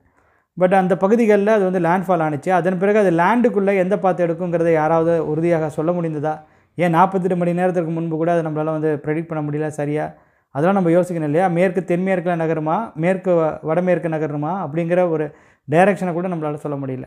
பட் அந்த பார்த்து எடுக்க ஆரம்பித்த பிறகு நமக்கு தெரிஞ்சுட்டு, அது வந்து நம்ம ஆரோவில் அருகில் இருந்து அது நகர ஆரம்பித்த உடனே விழுப்புரம் மாவட்டத்தில் கனமழை பதிவாக தொடங்கின போதே நமக்கு தெரிஞ்சுட்டு அது வந்து திருவண்ணாமலை மாவட்டத்தில் சாத்த போகுது அப்படிங்கிறத இதை நம்ம வந்து எக்ஸ்பெக்ட் பண்ணி அந்த நேரத்தில் நம்ம பதிவு பண்ணோம். ஸோ அது வந்து சடனாக ஒரு 6 மணி நேரத்திற்குள்ளாக 8 மணி நேரத்திற்குள்ளாக அந்த பகுதிகளில் அந்த பார்த்து எடுக்க போகுது அப்படிங்கிறது நமக்கு வந்து தெரிய வருது. அதற்குள்ளாக அங்கே சில நடவடிக்கைகளை நம்ம எடுக்க வேண்டியது இருக்குது. அதன் பிறகு நமக்கு டைம் இருக்குது. கிருஷ்ணகிரி மாவட்டத்திற்கு அதன் பிறகு தான் அது போயிருக்கும். அப்போ ஒரு 12 மணி நேரத்துலேருந்து 16 மணி நேரம் கூட நமக்கு வந்து டைம் வந்து கிடச்சிருக்கலாம். அஃப்கோர்ஸ் 12 மணி நேரம் நம்ம எடுத்துக்கலாமே, 12 மணி நேரம் நமக்கு வந்து நேரம் வந்து கிடைத்தது. அதன் பிறகு உங்களுக்கு கர்நாடக மாநில பகுதிகள், கேரளா மாநில வடக்கு பகுதிகள், ஸோ அப்படி வந்து போயிருக்கு. ஸோ ஆக மொத்தத்தில் பார்த்தீங்கன்னாக்கா இது இப்படி தான் இருக்கும். சுழற்சி வந்து லேண்ட்ஃபால் ஆகலைனாக்கா அது நமக்கு வந்து ட்ராபேக் வந்து உண்டாக்கும். லேண்ட்ஃபால் ஆகி மழை கொடுக்கலனாக்கா அதுவும் வந்து ட்ராபேக் வந்து உண்டாக்கும். அப்போ எல்லாமுமே பார்த்திங்கனாக்கா இது வந்து எப்படி சொல்கிறதுனா, சுழற்சிகள் தான் அதை வந்து நிர்ணயிக்குது. சுழற்சிகளால் தான் மழை, சுழற்சிகளால் தான் பருவமழை. இந்த வடகிழக்கு பருவமழையே சுழற்சிகளால் உருவான மழை தான். சுழற்சிகளால் மட்டுமே கிடைக்கக்கூடிய அதிகப்படியான மழை தான் நம்ம வடகிழக்கு பருவமழை அப்படிங்கிற மாதிரி சொல்கிறோம். ஸோ லானினா அப்படிங்கிறதுனால எந்த விதமான மாற்றங்களும் இருக்க போகிறது கிடையாது. நம்முடைய வடகிழக்கு பருவமழையில் மேபி ஜனவரி பிப்ரவரி மாதத்தில் பனிப்பொழிவின் தாக்கம் கொஞ்சம் அதிகமாக இருக்கலாம். அதற்கான சாத்தியக்கூறுகளும் அமைப்புகளும் இருக்குது. இமானுவேல் சார், மேற்கத்திய கிழக்கம் வட தமிழகம் டெல்டா தமிழகம் பலன் கொடுத்துட்டு இதை தூக்கி வடகிழக்காக கொண்டு போய் விடுமோ? அது அடிக்கடி நடந்திருக்கிறது. இந்த காலகட்டத்தில் நடக்க வாய்ப்பு உண்டா சார் அப்படிங்கிற மாதிரி கேட்டிருக்காரு. இதனால் ரொம்ப தூரம் நகர முடியும் அப்படிங்கிற மாதிரி நான் வந்து நினைக்கல. ரொம்ப தூரம் அது நம்மளை விட்டு விலகி போயிடும் அப்படிங்கிற மாதிரி நான் வந்து நினைக்கல. கண்டிப்பாக அது வந்து தமிழகத்திற்கு ஃபேவரபுளாக இருப்பதற்கான வாய்ப்புகள் இருக்குது. மழையை வந்து இது வந்து கொடுக்கும். பட் எந்த பகுதிகள் அதிகமாக பலனடையுது அப்படிங்கிறத தான் நம்ம வந்து பார்க்கணும். அதை நம்ம வெயிட் பண்ணி பார்த்துடலாம். அடுத்த ஒரு 2 நாளில் தெளிவாக தெரிஞ்சிட போகுது. 11ஆம் தேதி தான் மழை பதிவாக தொடங்கும், 10ஆம் தேதி வாக்கில் அப்படிங்கிற மாதிரி சொல்லியிருக்கோம். இன்றைக்கி தேதி வந்து 6. இன்னும் 2 நாட்கள் காத்திருந்தால் 8ஆம் தேதி வாக்கில் நமக்கு ஓரளவுக்கு தெளிவாகிடும். அதன் பிறகு நம்ம வந்து முடிவு வந்து எடுத்துக்கொள்ளலாம். இல்லை 11ஆம் தேதி தான் மழை தொடங்குதுனாக்கா நம்ம 9ஆம் தேதி வரையில் காத்திருக்கலாம். அப்போ நமக்கு ஒரு தெளிவான பிக்சர் கிடைக்கும். அதை விட்டுட்டு இப்போயே வந்து 2 சுழற்சி வரப்போகுதுன்னு சும்மா அலப்பறெல்லாம் கொட்டிகிட்டு இருக்கிறதுலாம் வந்து தேவையற்றது. அதனால் என்னத்தை மாற்றி அமைக்க முடியும்? யாராவது ஊரை விட்டு காலி பண்ணிவிட்டு ஓட முடியுமா? சும்மா வேஸ்ட்டுங்க. அது சும்மா இதெல்லாம் வந்து ஒரு பரபரப்பை உருவாக்கி அதனால் குளிர் காய்கிறது தான். இது வந்து வானிலை ஆய்வு மையம் எச்சரிக்கையாக கொடுக்கும்போது அதை வந்து அழகாக தான் அவங்க வந்து கொடுக்குறாங்க. அதாவது அவங்க என்ன போட்டிருக்காங்க, இந்த சுழற்சிக்கு அப்புறமும் இன்னொரு சுழற்சி உருவாகுவதற்கான வாய்ப்பு இருக்குங்கிறது அவங்க வந்து தெரிவிக்கிறது. வந்தது 2 சுழற்சி, அந்த டைட்டில் தான், அந்த தம்ப்நெயில், அந்த டைட்டில் அதுதான் அவங்கள வந்து பரபரப்பாக்குது. அண்டு தம்ப்நெயில்லாம் ரொம்ப ரொம்ப பயங்கரமாக இருக்குது. இப்போ பார்க்குறதுக்கே ஒரு மாதிரியாக உக்கிரமாக இருக்குதுன்னு சொல்லலாம். ஸோ கார்த்திகேயன் அவர் வந்து சூப்பர் அப்படிங்கிற மாதிரி சொல்லியிருக்காரு. நன்றி. தொடர்ந்து உங்களுடைய ஆதரவை நீங்கள் கொடுத்துட்டு வாங்க. தாம்பேலா, எத்தனை வருடமோ பார்த்திருக்கேன். எப்படிப்பட்ட வறட்சி காலங்களில் டிசம்பர் 1, 2ஆம் தேதியில் தென் தமிழகத்திற்கு சிறிய பலனாக கொடுக்கும். ஆனால் இந்த வருடத்தில் அப்படிப்பட்ட பலனை இல்லாமல் போனதே. குறிப்பாக வரப்போகின்ற சுழற்சி புயலினால் தென் தமிழகம் பலனடையும் என்று நாங்கள் நம்புகிறோம் அப்படிங்கிற மாதிரி சொல்லியிருக்காரு. உங்களுடைய நம்பிக்கையை நான் வந்து வரவேற்கிறேன். நானும் அதான் எதிர்பார்க்கிறேன். தென் தமிழகம் பலனடையணும் அப்படிங்கிறது தான் என்னுடைய எதிர்பார்ப்பாகவும் இருக்கிறது. சுழற்சியினுடைய நகர்வுகளை நம்ம தொடர்ந்து பின்தொடருவோம். அப்போ தான் நமக்கே ஒரு தெளிவான ஒரு போக்கு என்பது தெரிய வரும். ஸோ அதான் நிறைய கமெண்ட்டுகளை வச்சுருக்காரு. ஸோ தென் தமிழக விவசாய பெருங்குடியின மக்கள் வந்து காத்திருங்க, அடுத்த சுழற்சி வந்து கண்டிப்பாக வந்து பலன் வந்து கொடுக்கணும், அதற்கு பிறகும் வந்து சுழற்சிகள் வந்து உருவாகும், கண்டிப்பாக தென் தமிழகத்திற்கு ஓரளவிற்கு பலன் இந்த வடகிழக்கு பருவமழை கிடைக்கும் அப்படிங்கிற மாதிரி நான் வந்து நம்புகிறேன். திருநெல்வேலி மாவட்டம் மலையில் மழை கிடைக்குமா அப்படின்னு கேட்டிருக்காரு. கண்டிப்பாக கிடைக்கும். சுழற்சிகள்லாம் வந்து இலங்கைக்கு கீழே குமரிக்கடல் பகுதிகளெல்லாம் நகர்ந்து போகுது அப்படிங்கும்பொழுது நம்ம நெல்லை மாவட்ட மேற்கு தொடர்ச்சி மலை மற்றும் அதனை ஒட்டியிருக்கக்கூடிய பகுதிகளில் நிச்சயமாக மழையானது பதிவாகும். இந்த கேள்வியை கேட்டவர் வந்து ஜோ கார்ட்டூன் தமிழ் அப்படிங்கிற நண்பர் தான் வந்து கேட்டிருக்கிறாரு. நிச்சயமாக மழைக்கான சாத்தியக்கூறுகள் என்பது உண்டு. குறிப்பாக நம்ம பாபநாசத்தை ஒட்டி இருக்கக்கூடிய பகுதிகள், அம்பாசமுத்திரத்தை ஒட்டி இருக்கக்கூடிய பகுதிகள் கூட பலனடையும். வருகின்ற நிகழ்வினால் தூத்துக்குடி தெற்கு பகுதியில் நல்ல மழை கிடைக்குமா? கிடைக்கும் என்று நான் நம்புகிறேன். குமரிக்கடல் பகுதிகளெல்லாம் அது நிலை கொள்ளுதுனாக்கா நிச்சயமாக மழையானது கிடைக்கும் அப்படிங்கிறது தான் என்னுடைய எதிர்பார்ப்பு. சுழற்சியினுடைய நகர்வுகளை நம்ம தொடர்ந்து கவனித்து கொள்ளலாம். சாதகமான அமைப்புகள் வரும்பொழுது நான் உறுதித்தன்மையுடன் உங்கள் கூட பகிர்ந்து கொள்கிறேன். அப்புறம் அபினேஷ் அப்படிங்கிற நண்பர் வந்து கன்னியாகுமரி டிஸ்ட்ரிக்ட் மழை வேண்டாம் ப்ரோ. ஏன் ப்ரோ திடீர்னு இப்படி ஒரு முடிவு பண்ணிட்டீங்க? அப்புறம் Karuna sir kindly share whether Chidambaram district get rain. Yes there is a possibility. கண்டிப்பாக மழைக்கான வாய்ப்புகள் என்பது இருக்கிறது. சிதம்பரம் சுற்று வட்டார பகுதிகளுக்கும் சரி, பரங்கிப்பேட்டை சீர்காழி இடைப்பெற்றிருக்கக்கூடிய பகுதிகளுக்கும் மழை வாய்ப்புகள் என்பது இருக்கிறது. பிரபாகரன் அப்படிங்கிற நம்பர் வந்து ட்ரை வெதர் ஃபாக் எண்ணூர் அப்படின்னு சொல்லியிருக்காரு. கண்டிப்பாக இப்போ பனிப்பொழிவு தான் இருக்கும். சுழற்சி கடலில் இருக்குது, அது நெருங்கும் பொழுது மழைக்கான சாத்தியக்கூறுகள் உருவாகலாம். அதுவும் சாதகமாக அந்த சுழற்சியானது கொஞ்சம் வடக்கு நோக்கி முன்னேறி வரக்கூடிய பட்சத்தில் கனமழைக்கான வாய்ப்புகளும் இருக்குது. அதே சமயத்தில் சுழற்சி வந்து சாதகமாக இல்லாத பட்சத்தில் மழை பொய்த்து போவதற்கான சாத்தியக்கூறுகளும் இருக்குது. ஸோ 2 பாசிபிலிட்டி நீங்கள் வச்சுக்கோங்க. ஏன்னா அது வந்து வடகோடி பகுதி எண்ணூருங்கிறது. ஸோ சுழற்சி வந்து வடக்கு இலங்கைக்கு அருகில் நிலை கொண்டு மழைப்பொழிவை கொடுத்துச்சுனாக்கா கண்டிப்பாக பெனிஃபிட் வந்து அடைஞ்சிரும். அது எப்படி நடக்குதுங்கிறத நம்ம அடுத்து வரக்கூடிய நாட்களில் பார்த்து கொள்ளலாம். அது தொடர்பாக நிச்சயமாக நம்ம வந்து பகிர்வோம். சிவம் பரமா இந்த சொட்டு மழையினாலும் விருதுநகர் மாவட்டம் பலங்கன் நீக்குமா அப்படிங்கிற மாதிரி அவர் வந்து டைப் பண்ணியிருக்காரு. பலன் இருக்குமா அப்படின்னு கேட்க தான் அவர் வந்து முயற்சி பண்ணியிருக்கிறாரு. பலன் இருக்கும், விருதுநகர் மாவட்டத்தில் மழையானது பதிவாகும் அப்படிங்கிற மாதிரி தான் நான் வந்து எதிர்பார்க்குறேன். வெயிட் பண்ணி பார்க்கலாம். நெக்ஸ்ட் ரைன் டு சென்னைன்னு சொல்லி தேன்மொழி சம்பத் அவங்க வந்து போட்டிருக்காங்க. எஸ் அஃப்கோர்ஸ், அதான் நம்ம தான் சொல்லிட்டோமே, தெர் இஸ் அ பாசிபிலிட்டி. கண்டிப்பாக சுழற்சி வந்து வரும்பொழுது வாய்ப்புகள் என்பது இருக்கிறது. பட் நம்ம அதிக அளவில் எக்ஸ்பெக்டேஷன்ஸ் வச்சுக்க வேணாம். எப்போ இதை நம்ம வந்து உறுதியாக மழை வந்து பதிவாக போகுதுன்னு நம்ம எடுத்துக்கணுன்னாக்கா 8ஆம் தேதி நம்ம வந்து ஓரளவுக்கு தெளிவாக இதை வந்து சொல்லிடலாம். 8ஆம் தேதி பிற்பகல் நேர குரல் பதிவில் இல்லை இரவு நேர குரல் பதிவில் நம்ம வந்து ஓரளவிற்கு கிளியராக அதை வந்து கன்ஃபார்ம் பண்ணிட முடியும். ஸோ அது வரைக்கும் நம்ம பெரிய அளவில் எக்ஸ்பெக்டேஷன்ஸ் இல்லாமல் என்ஜாய் செய்து கொள்ளலாம், அவ்வளோதான். மழை வேணும்னாக்கா அப்படி தான் பெரிய அளவிற்கு ரொம்ப அப்படியே இப்படிலாம் பதிவாகும் அப்படிலாம் பதிவாகும், இத்தனை சென்டிமீட்டர் பதிவாகும், இத்தனை மில்லிமீட்டர் கொட்ட போகுது அப்படிலாம் கணக்கில் வச்சுக்காமல் மழைக்கான வாய்ப்பு இருக்குது போல் அப்படின்ட்டு இருக்கலாம். 8ஆம் தேதி 9ஆம் தேதி வாக்கில் நம்ம கன்ஃபார்ம் பண்ணிக்கலாம். ஸோ மழை வந்து பதிவாக போகுது அப்படிங்கிறது. எந்த அளவிற்கு மழையானது பதிவாகுங்கிறதையும் கிட்டத்தட்ட நம்ம ஓரளவிற்கு அந்த காலகட்டத்தில் நெருங்கி கணித்தோமையானால் ஓரளவிற்கு அது ஒரு சரியான ஒரு அமைப்பாக வருவதற்கான வாய்ப்புகள் என்பது இருக்கும். ஓரளவிற்காவது பலன் வழங்கும் அப்படிங்கிற மாதிரி சொல்லலாம். ஸோ அவ்வளோதான். நம்முடைய யூடியூப் பக்கத்தில் இருக்கக்கூடிய அந்த கமெண்ட்டுகள், அந்த கேள்விகள் கடந்த காணொலியினுடைய கேள்விகள் தான். நான் ஒரு 2-3 காணொலிகளின் கேள்விகளை படிக்கலாம் அப்படிங்கிற மாதிரி கூட பிளான் பண்ணியிருந்தேன். பட் முடியாது போல், ரொம்ப டைம் ஆகிடும் போல். ஸோ நம்ம முகநூல் பக்கத்தில் இருக்கக்கூடிய அந்த காணொலிக்கு கீழே வந்த கேள்விகளை நம்ம வந்து பார்க்கலாம். கார்த்தி அவர் என்ன கேட்டிருக்காருனாக்கா, திருத்தணி வருமா சார்னு கேட்டிருக்காரு. கொஞ்சம் டிப்பிக்கலான கொஸ்டின்னு சொல்லுவேன். ஏன்னா திருப்பதி வந்து கொஞ்சம் டிஃப்ரெண்ட்டான ஏரியாவில் இருக்குது இந்த சீசனில், இந்த காலகட்டத்தில். ஏன்னா நம்ம டிசம்பர் மாதத்தை வரை நெருங்கிட்டோம் இல்லையா? இப்போ வந்து சுழற்சி வந்து வலுவடைந்து உட்பகுதிகளில் நகர்ந்து போணுச்சுனாக்கா மேபி ரெயின்ஃபால் இருக்கலாம். இல்லை ரொம்ப சாதகமான அமைப்பு இருக்கும்பொழுது லேசான மழைக்காவது வாய்ப்புகள் என்பது இருக்கும். அது எப்படி இருக்குங்கிறத நான் வந்து அடுத்து வரக்கூடிய நாட்களில் உங்கள் கூட பகிர்ந்து கொள்கிறேன். அசோக்குமார் டி நன்றின்னு சொல்லியிருக்காங்க. நன்றி உங்களுக்கும். தொடர்ந்து உங்களுடைய ஆதரவை எங்களுக்கு வழங்கி கொண்டே இருங்க. கணபதி சேகர் சூப்பர் சார் சொல்லியிருக்காரு. நன்றி உங்களுக்கும் என்னுடைய உளமார்ந்த நன்றிகளை தெரிவித்துக் கொள்கிறேன். அமரிமுத்து அப்படிங்கிற நண்பர் வந்து புதுக்கோட்டை மாவட்டத்தில் சுத்தமாக மழை இல்லை, ஆகவே இந்த மழையை அன்புடன் எதிர்பார்க்கிறோம்னு சொல்லியிருக்காரு. இதுதான் வேணும், அன்புடன் நீங்கள் வந்து மழையை எதிர்பார்த்து காத்திருங்க. சுழற்சி சாதகமாக வந்து புதுக்கோட்டை மாவட்டத்திலும் மழைப்பொழிவை கொடுக்கும் அப்படிங்கிற மாதிரி நம்ம வந்து நம்பிக்கையுடன் காத்திருக்கலாம். சிலர் புரிந்து கொள்ளும் விதமாக பதிவிட்டமைக்கு நன்றி அப்படிங்கிற மாதிரி கிருஷ்ணராஜ் அருணாச்சலம் அப்படிங்கிற நண்பர் வந்து சொல்லியிருக்கிறாரு. நன்றி. இதுவும் வந்து ஒரு சிறப்பான ஒரு கருத்தாக தான் நான் வந்து பார்க்குறேன். ஏன்னா நம்ம வந்து ஒரு முயற்சி பண்ணி ஒரு விஷயத்தை கன்வே பண்ண ட்ரை பண்ணுறோம். அது வந்து சரியான நபர்களை போய் சென்றடைந்ததா அப்படிங்கிறது தான் கேள்விக்குறியாக இருக்கிறது. இப்போ உங்களுடைய அந்த கருத்தை நான் வந்து பார்க்கும்பொழுது, ஆமாம் அது சென்றிருக்கிறது. சில பேருக்கு இது வந்து கொஞ்சமாவது இன்ஃபர்மேட்டிவாக இருந்திருக்கு அப்படிங்கிற மாதிரி என்னை நானே சரிப்படுத்திக் கொள்ளவும், சீர்படுத்திக் கொள்ளவும் அது உதவிகரமாக இருக்கும். இனி வரக்கூடிய காலங்களில் உங்களுடைய கருத்துக்களுக்கு நான் மிகவும் முக்கியத்துவம் கொடுக்க போகிறேன். இது வரைக்கும் பார்த்தீங்கன்னாக்கா நம்ம கமெண்ட் செக்ஷனில் நீங்கள் நிறைய கேள்விகள் கேட்டிருப்பீங்க. நானும் வந்து பதில்கள்லாம் வந்து வழங்கியிருக்கிறேன். பட் வந்து இனி வந்து உங்களுடைய கருத்துக்களுக்கு தான் நான் வந்து ரொம்ப கான்சன்ட்ரேட் பண்ணி அதற்கு ஏற்றவாறு நம்முடைய காணொளிகளை பதிவு செய்யக்கூடிய அந்த நேரத்தை குறைப்பதாக இருக்கட்டும். அதே போல் ஒரு சுழற்சி இருக்குனாக்கா அந்த சுழற்சியினுடைய பாத்தை கொஞ்சம் டீட்டெயில்டாக அனலைஸ் பண்ணக்கூடிய அந்த விஷயம் என்பதையும் நான் வந்து பண்ணணும் அப்படிங்கிற மாதிரி தான் விரும்புகிறேன்.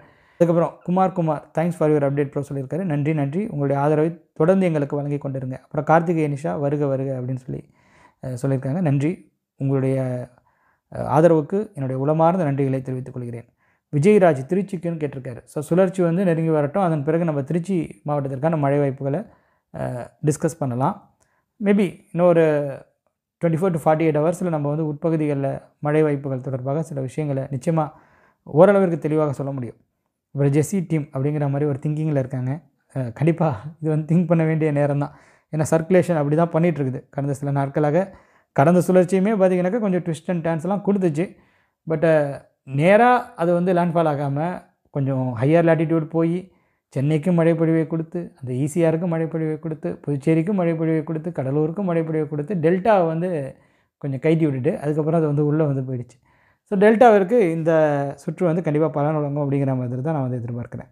அண்டு தென்கடலோர மாவட்டத்திற்கும். அப்புறம் திருப்பூர் சுற்று வட்டார பகுதிகளில் மழை சரியாக இல்லை அப்படின்னு சொல்லி துரைசாமி அப்படிங்கிற நண்பர் வந்து சொல்லியிருக்கிறாரு. அதற்கு நம்ம முத்துசாமி ப்ரோ வந்து கமெண்ட் பண்ணியிருக்கிறார். அவருடைய வருத்தம் என்னவென்று எனக்கு தெரியும். குறிப்பாக பல்லடம் பகுதியில் மழை சுத்தமாக இல்லை, பயிர்கள் கருகும் நிலையில் உள்ளது, மழையை எதிர்நோக்கி காத்திருக்கிறோம் அப்படிங்கிற மாதிரி முத்துசாமி. ஓகே, முத்துசாமி ஃபீனிக்ஸ் அப்படிங்கிற ஒரு ஐடியிலேருந்து ஒரு நண்பர் ஒருத்தருப்பார். அவர் வந்து தூத்துக்குடி மாவட்டத்தை சார்ந்த நண்பர். நான் முதல்ல முத்துசாமிங்கிற அந்த பேரை பார்த்தோன்னே நான் அவருன்னு நினச்சிட்டேன். அவரை நான் வந்து நிறைய முறை பார்த்துருக்குறேன். அவர் வந்து ஆரம்ப காலத்துலேருந்து நம்முடைய பதிவுகளை வந்து பின்பற்றி கொண்டு இருக்கக்கூடிய நண்பர் அவர் இந்த தூத்துக்குடி மாவட்டத்தில் இருக்கக்கூடிய அந்த நிலையை வந்து அடிக்கடி ஷேர் செய்வார். அவருடைய வருத்தத்தை வந்து பதிவு பண்ணுவார். இந்த சுற்று தூத்துக்குடி மாவட்டத்திற்கு பலன் வழங்கும் அப்படிங்கிற மாதிரி எதிர்பார்க்குறேன். திருப்பூர் மாவட்டத்தை பொறுத்த வரைக்கும் எக்ஸ்பெக்டேஷன்ஸை கொஞ்சம் குறைச்சி வச்சுக்கலாம். பட் மன்னார் வளைகுடாவை ரீச் பண்ணி அதுக்கப்புறம் அது நகருதுனாக்கா there is a possibility for a rain அப்படிங்கிறது அதை நம்ம வந்து உறுதிப்படுத்தலாம் அப்கமிங் டேஸில். Thank you for your information sir அப்படின்ட்டு ராஜா சிவா அவங்க வந்து சொல்லியிருக்காங்க. நன்றி உங்களுக்கும் நன்றி. வேலுசாமி வந்து மலர்லாம் வந்து கொடுத்துருக்காரு. அந்த மாதிரியான ஒரு படத்தை வந்து இணைத்திருக்கிறாரு. நன்றி, உங்களுடைய ஆதரவை தொடர்ந்து எங்களுக்கு வழங்கி கொண்டே இருங்க. அப்புறம் அது இலங்கையை கூட தொடாதுன்னு சொல்லி கார்த்திக் ராம் வந்து சொல்லியிருக்கிறாரு. ஸோ அதுதான் இப்போ நமக்கு என்ன சிக்கல்னாக்கா, இப்போ இலங்கையை கூட தொடாது, மேற்கத்திய கலக்கம் இருக்குது, அது அங்கேயே இன்டென்ஸ் ஆகி அப்படி போயிடும் அப்படிங்கிற மாதிரிலாம் சொல்கிறோம் இல்லையா.